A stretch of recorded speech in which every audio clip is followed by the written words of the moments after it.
The spotlight at the Chicago Architectural Gala felt aggressively bright, cutting through the dim room like a blade. Up on the stage stood Ryan, my ex-husband, raising a crystal flute of champagne. He smiled that practiced, camera-ready smile. "To solo success," he announced, his voice echoing over the speakers. "They say it takes a village, but sometimes it just takes vision. I want to thank my former partner for her, let's call it, administrative support." But, as we all know, arranging paperclips is a cute hobby for a woman who just couldn't handle the real world of structural design. Laughter rippled through the crowd. Before we dive into the fallout, drop a comment and let me know where you are listening from and what time it is for you right now.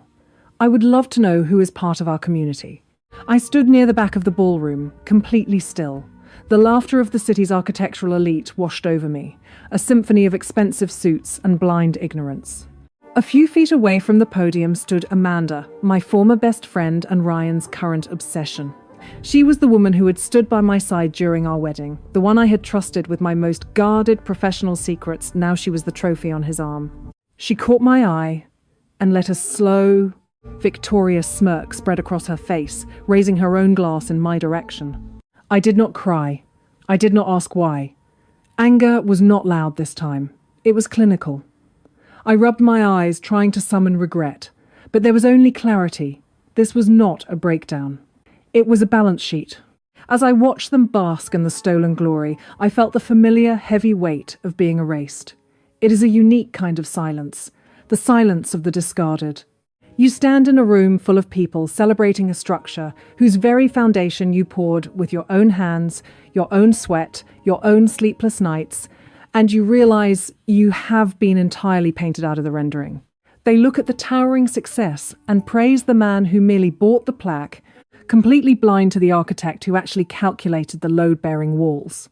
It is a profound, isolating pain to be written out of your own success story, to watch someone else wear your late nights like a tailored suit. But as Amanda took a sip of her champagne, leaning into Ryan, the math in my head finally aligned.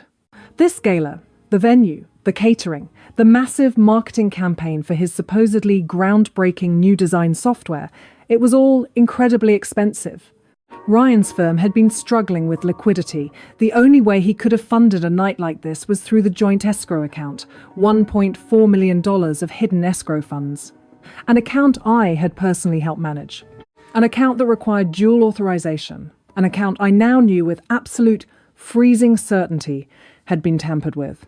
I looked at Ryan, soaking up the applause, and realized he was not a genius. He was just a liability. And I was about to audit him. I did not scream.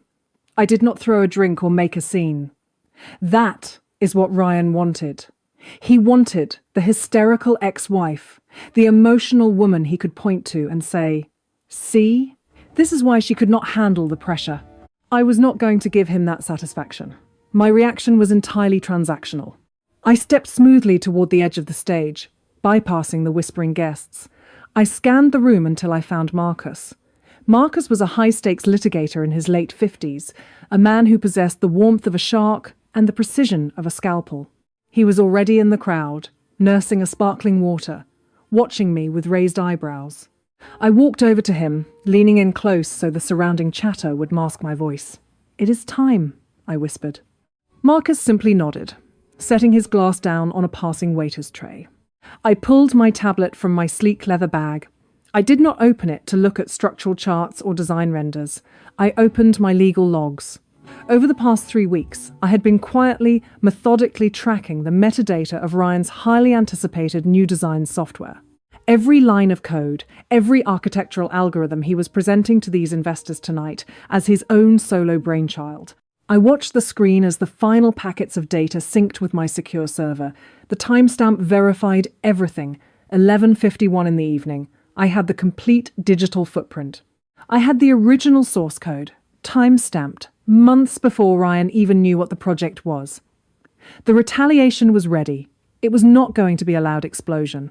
It was going to be a systematic dismantling, piece by piece, brick by brick.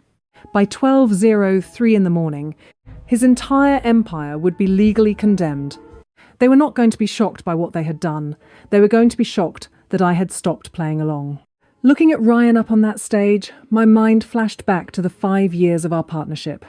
Our marriage had not just been a domestic arrangement. I had been the silent investor in his version of reality. I handled the brutal, unforgiving structural math. I calculated the load transfers, the wind resistance, the foundational integrity of every building his firm pitched. While I was buried in blueprints and structural analysis until 3 in the morning, Ryan was out networking. Networking, which apparently included charging $500 dinners to the company card and sleeping with Amanda in hotel rooms I had effectively paid for. I remembered draining my own personal savings account to bankroll his early office rent. I had sacrificed my own portfolio, putting everything under his name because we were a team. I had believed love was a partnership, but now I realized it had been a subscription, with me footing the bill. He took sole credit for every successful project, smiling for the architectural magazines while I drafted the revisions. There is a strange, devastating paradox in intellectual ownership. When someone steals your physical property, the loss is tangible. A stolen car leaves an empty driveway. But when someone steals your intellectual property, your designs, your ideas, the theft happens in broad daylight, masked as collaboration. The psychological toll of this theft is corrosive. It is not just about the money. It is about a thief claiming the very essence of your mind, presenting the architecture of your soul as their own brilliant invention. Ryan had not just taken my firm, he had tried to take my identity. He had reduced my brilliant, complex career into an administrative footnote, positioning me not as a spurned ex, but as an incompetent assistant. He thought my silence meant I was weak. He did not understand that I was just checking the blueprints for structural flaws. And his foundation was built on sand. I stepped out of the ballroom and into the grand, marble-floored lobby to wait for Marcus to finalize the paperwork. I needed a moment of quiet. But peace was not on the agenda. The heavy mahogany doors swung open, and Ryan strode into the lobby, his face flushed with champagne and arrogance. Amanda was right behind him, clinging to his arm like an expensive accessory. He spotted me, and a cruel, triumphant sneer crossed his face. "Natalie," he said, shaking his head, "I am actually embarrassed for you. Showing up here? It is incredibly unprofessional." "I am just enjoying the architecture," I replied, my voice flat, devoid of any emotional inflection. "You are delusional," he laughed, dropping Amanda's arm to step closer to me. "You honestly think you helped build my firm? You answered phones. You organized files. This," he gestured broadly to the gala behind the doors, "this is what real vision looks like. You just could not keep up." I looked at him, feeling absolutely nothing. No sadness, no panic, no despair. Just the cold calculation of an auditor looking at a fraudulent ledger. "The gala is very impressive," I said smoothly. "I imagine it took quite a bit of capital to secure this venue. Escrow capital, perhaps?" Ryan's smile faltered for a fraction of a second, but his hubris quickly paved over it. He leaned in, his voice dropping to a mocking whisper. "That $1.4 million? It was just bonus structure, Natalie. The firm needed to pivot. I have already spent it on this launch, and on my new life with Amanda. You have nothing. No firm, no money, no husband. Go home before you embarrass yourself further." He turned his back on me, assuming he had won. He assumed I would shatter. He was wrong. "Actually, Ryan, she is not going anywhere." A deep, resonant voice echoed through the lobby. Marcus stepped out from the shadow of the grand staircase, a thick manila folder gripped in his hand. Marcus approached Ryan with a measured, professional pace. He didn't cause a scene. He simply stepped into Ryan's personal space and held out the folder, his expression cold and businesslike. "Mr. Vance, I have been expecting you," Marcus said, his voice low but audible enough for the immediate circle to hear. "Please accept these documents on behalf of my client." Ryan turned back, his brow furrowing. "Who the hell are you?" "Marcus Vance. I represent Miss Natalie's legal and corporate interests." Marcus walked forward with terrifying calm and pressed the folder firmly against Ryan's chest. "You have been served." Ryan instinctively grabbed the folder, looking down at it as if it were toxic. "Served with what? What kind of stunt is this, Natalie? Are you suing for alimony? I told you, the accounts are dry." It is not about alimony, Ryan, I said, stepping forward. This is not revenge. It is accounting. Ryan ripped open the folder, his eyes scanning the dense legal text. A cease and desist? He scoffed, looking up at Marcus. For what? For the intellectual property rights to the design software you are currently showcasing to those investors, Marcus stated clearly, along with an immediate injunction on all of your firm's assets. Ryan laughed, a harsh, grating sound. You are crazy. I patented that software. My name is on it. No, Ryan, I corrected him, my voice dropping to a freezing temperature. You submitted the patent application, but you used the source code I developed 3 years ago. The code that has been copyrighted, time-stamped, and legally registered under my private independent LLC since its inception. An LLC you never knew existed. You are currently attempting to sell stolen intellectual property. The colour began to drain from Ryan's face. He looked at Amanda, who suddenly looked very confused. She is lying, Ryan stammered, holding up the papers. She is just a disgruntled ex making up noise. The Federal Copyright Office does not make up noise, Marcus replied softly. And unfortunately for you, Marcus continued, reaching into his tailored jacket to pull out a second, thinner file, intellectual property theft is only your second biggest problem tonight. He handed the second file directly to Amanda. She took it hesitantly, her perfectly manicured fingers trembling slightly. What is this? She asked, her voice tight. That is a transaction log from the joint escrow account, I explained, not breaking eye contact with Ryan. The account that held $1.4 million. The account that required 2 signatures to release funds. I told you I restructured the bonuses, Ryan snapped, sweat beginning to bead on his forehead. I am the managing partner. You are a managing partner who needed my signature, I corrected. A signature I never gave. Amanda opened the file. Her eyes darted across the highlighted bank records. She tried to turn away, to push past Marcus, but the weight of the evidence held her gaze. Her face went pale as she realized she was not just a partner, but a primary witness, or worse, a suspect in a multi-million-dollar fraud. Suddenly, she gasped, dropping the folder onto the marble floor. The papers scattered. Ryan? Amanda whispered, her voice laced with sudden panic. This is my digital signature, my IP address, but I never authorized these wire transfers. No, you did not, Marcus said.